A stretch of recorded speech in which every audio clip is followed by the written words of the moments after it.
Hello guys, आपका स्वागत है मेरे यूट्यूब चैनल ट्रेडर रोहित में। तो जैसे कि मैंने कल एक शॉर्ट्स पोस्ट किया था कि मैं कल कोई नॉलेजेबल वीडियो, कोई अच्छा वीडियो डालूंगा जिससे कि ट्रेडर और इन्वेस्टर लोग का कुछ मतलब कि नॉलेज आएगा। तो वो वीडियो यही है गाइस। तो आज हम बात करने वाले हैं पेनी शेयर्स के बारे में। हाँ, पेनी शेयर्स के बारे में। ये शेयर्स बहुत ही रिस्की होते हैं, हाँ बहुत ही अच्छे भी होते हैं, जिसका मैं आपको एग्जांपल वगैरह सब कुछ देके बहुत अच्छे से मैं सबको समझाने वाला हूँ। तो आइए चलिए हम बात करते हैं पेनी शेयर्स के बारे में। पेनी शेयर्स होता क्या है? पेनी शेयर्स वैसा स्टॉक होता है ना जिसका प्राइस और मार्केट कैपिटलाइजेशन बहुत कम होता है, बहुत कम। पेनी पेनी स्टॉक्स का कोई फिक्स डे हमको लगता है डेफिनेशन ही नहीं है मेरे ख्याल से। हम लोग एक तरह से बोल सकते हैं पेनी शेयर्स को, उसको वैसे शेयर्स हम बोल सकते हैं जिसका प्राइस, जैसे कि इसका प्राइस देख सकते हैं 20-25 रुपया, मतलब हम बोलते हैं 50 के अंदर में जितना सारा शेयर्स है, हम सबको पेनी शेयर्स के नज़रिए से देखते हैं। सबका नज़रिया अलग होता है गाइस, फिर भी हम अपने नज़रिए में अधिकतर लोग 50 रुपए के अंदर में जितना शेयर्स आ जाते हैं तो पेनी शेयर्स बोलते हैं। जैसे देख सकते हैं, आपको दिखा रहे हैं यहाँ पे एक डिश टीवी हो गया, इसका शेयर देखिए अभी करंट है, इसका चल रहा है 21.40, 21 रुपये 40 पैसा, हाईएस्ट गया है कहाँ तक? 24 रुपये तक, बस 24 रुपये गए। वोडाफोन आइडिया, ये तो 8 रुपये में अभी है, देखिए। ये सब शेयर का कोई भरोसा नहीं है कि ये कब खत्म हो जाए, कब मतलब कि इसका मार्केट डूब जाए, कब क्या हो जाए, किसी को कुछ खबर ही नहीं है, कुछ मतलब कि कोई इसका अंदाज ही नहीं लगा सकता। मगर कोई कोई इन्वेस्टर, कोई कोई ट्रेडर क्या होते हैं ना, वो थोड़ा ज़्यादा समझदार, ज़्यादा चालाक बनने जाते हैं। जैसे कि सोचते हैं, आपको दिखाते हैं यहाँ पे, अगर हम अगर हम रिलायंस का कोई एक शेयर्स पकड़े, रिलायंस का अभी करंट प्राइस का चल रहा है 26,009, 2609। तो 2609 प्राइस क्या होता है, कोई कोई क्या सोचते हैं, अगर हम 50,000 रुपये इन्वेस्ट करें कोई 2,000 वाले शेयर्स में, तो उसमें अगर हम लेंगे तो मेरा सिर्फ 25 ही क्वांटिटी आएगा। और अगर ये हम पेनी शेयर्स में कहीं इन्वेस्ट करें 7-8 रुपए वाले में, 3-4 रुपए वाले में, तो मेरा तो कहीं 13,000 14,000 ये आ जाएंगे, क्या बोलते हैं, क्वांटिटी मेरा शेयर्स का बढ़ जाएंगे। मगर यहीं पे तो गाइस होता क्या है, मेन बात होता ये हो जाता है ना, कि वो सोचते हैं कि अगर वो 4 रुपए से कहीं 7-8 रुपए का भी मूव आ गया ना, कहीं 2-4 रुपए का मूव भी आ गया, तो मैं कम समय में बड़ा पैसा बना के निकल जाऊंगा। पैसे के चक्कर में ही पेनी शेयर्स में अधिकतर जन का पैसा डूबता है। यही होता है, अधिकतर जन का पैसा डूबता है। बहुत ही लोग ऐसा करते हैं, बहुत ही लोग सोचते हैं, समझते हैं कि हाँ, ऐसे-ऐसे है, ऐसे लगाएँगे पैसा तो मेरा मतलब कि ये हो जाएगा, इंक्रीमेंट हो जाएगा, पैसा बढ़ जाएगा। जैसे कि क्या बोले, 3-4 रुपए का मूव, मतलब अगर 4 रुपए हुआ तो 8 रुपए, 4 रुपए का मूव वो लोग पकड़ के चलते हैं। पर ऐसा होता नहीं है, क्योंकि पेनी शेयर से बहुत ज़्यादा रिस्की हो जाता है।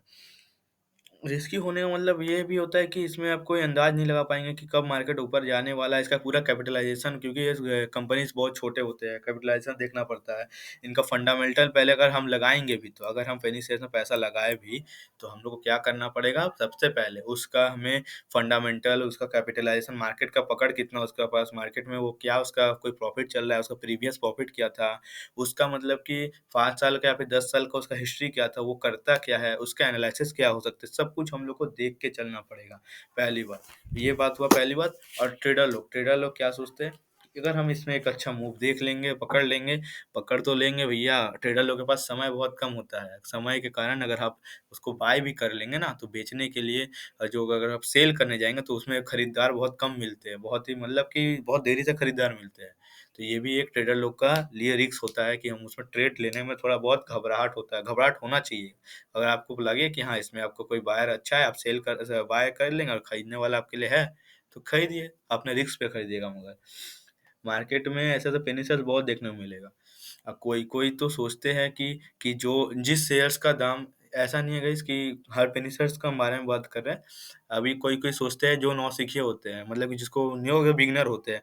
या कई बिगिनर होते हैं कि वो सोचते हैं जिस शेयर्स का दाम बहुत ज़्यादा है, तो वो शेयर्स बहुत ही अच्छा है, बहुत ही बड़ा है, और जिस शेयर का दाम कम है, तो उसका दाम क्या बोलते हैं वो लोग, कि वो थोड़ा उतना अच्छा नहीं है। जैसे कि आप लोग को हम दिखाते हैं। ये अगर रिलायंस को हम रेड लिस्ट में ऐड कर रहे हैं, और एक हम लोग का कहाँ गया? ये एमआरएफ गाइस, हाँ, दिखाते हैं रेड लिस्ट कहाँ गया।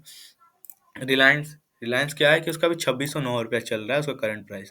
इसका मतलब ये नहीं कि रिलायंस है, एक रिलायंस का ऐसा कंपनी है जिसको खास कंपनी नहीं, और एक एमआरएफ हम लोग का है इंडिया में, क्या 91,000 चल रहा है। इसका मतलब ये नहीं कि 91,000 चल रहा है तो ये कंपनी इंडिया का सबसे बेस्ट कंपनी है, ऐसा नहीं है।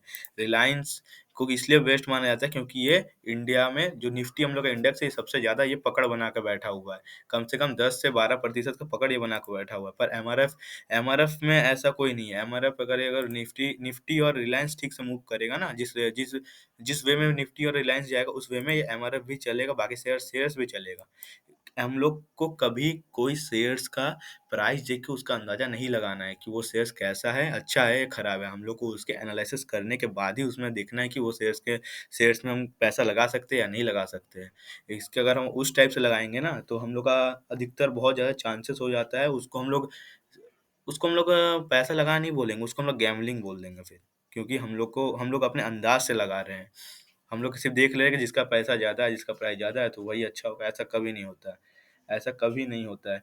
तो मान लीजिए जैसे इसका इस एक के हम लोग का क्या नाम है, रिलायंस। रिलायंस का नंबर ऑफ शेयर्स पता है आप लोग कितना है? नंबर ऑफ शेयर्स, रिलायंस का नंबर ऑफ शेयर्स है, बताते हैं कितना है यहाँ पे। 1 2 3 4 5 6 7 8 9 वही 82 करोड़ 57 लाख।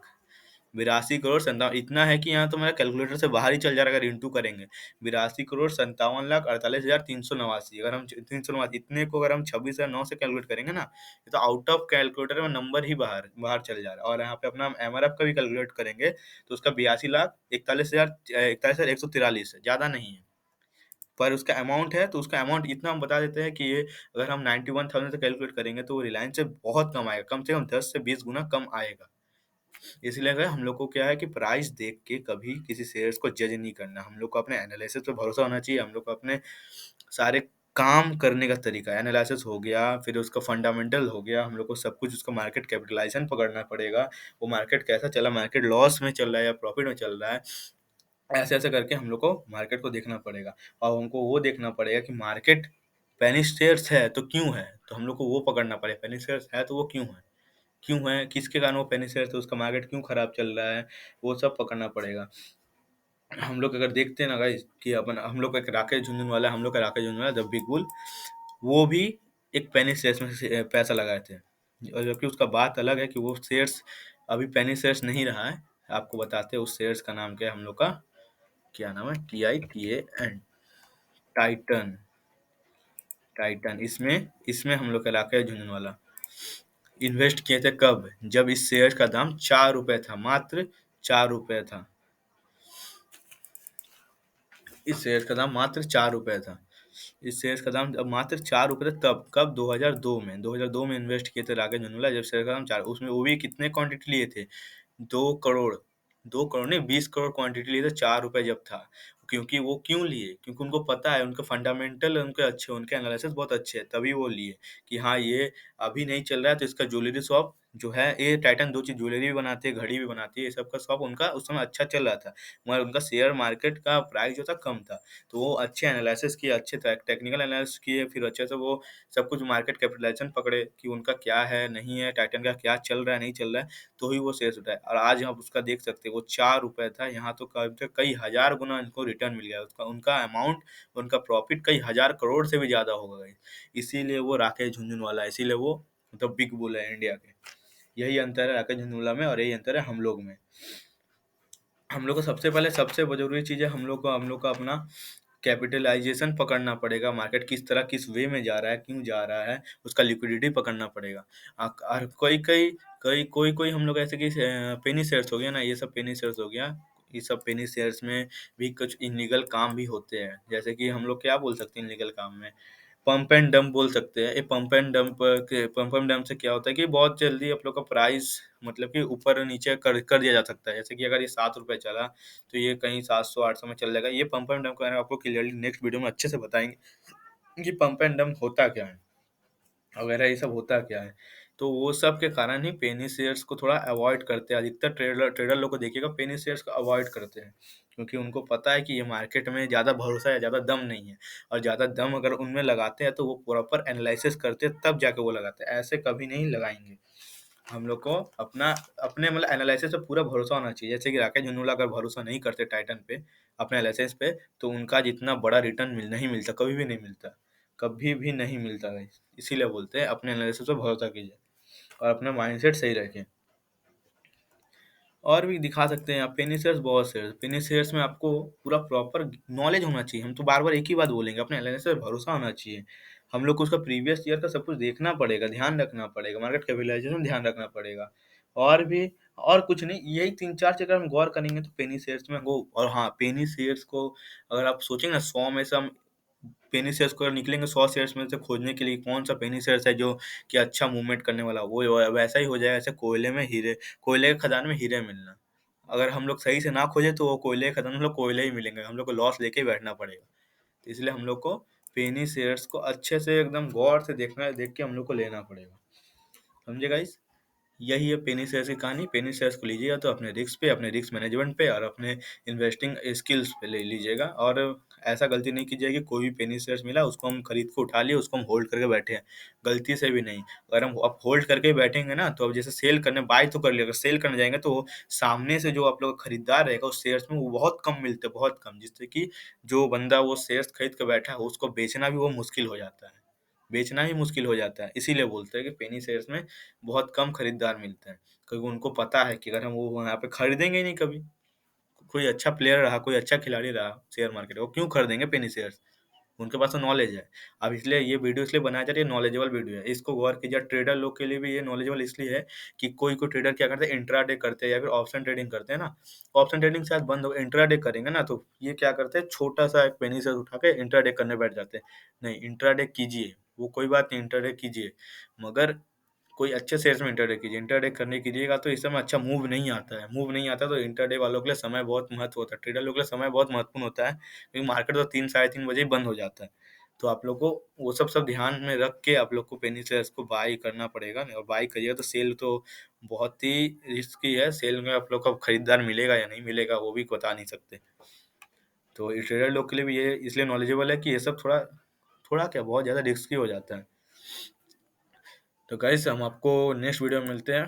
आप लोग को अगले हफ्ते फिर एक नॉलेजेबल वीडियो लाऊंगा फिर ऐसे बना के। और आप लोग का वीक में तो रेगुलर ही वीडियो मिलेगा, 2 दिन शायद नहीं मिल सकते क्योंकि 2 दिन मेरा एग्जाम है, तो एग्जाम क्लियर करना पड़ेगा। और ऐसे भी आप लोग को मिलेगा, वीडियो मिलेगा आपको, टॉप 5 बेस्ट स्टॉक्स के बारे में आपको एक दिन पहले ही मैं वीडियो बना के छोड़ दूंगा। आप देख सकते हो टॉप 5 स्टॉक्स, ट्रेडर होंगे, इन्वेस्टर होंगे तो उसमें अच्छा पैसा इन्वेस्ट करके आप प्रॉफिटेबल बना सकते हैं।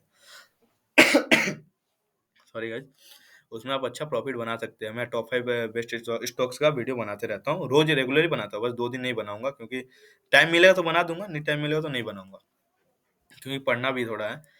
और गाइस, तुम नेक्स्ट नेक्स्ट वीडियो में मिलते हैं। बाय, टाटा।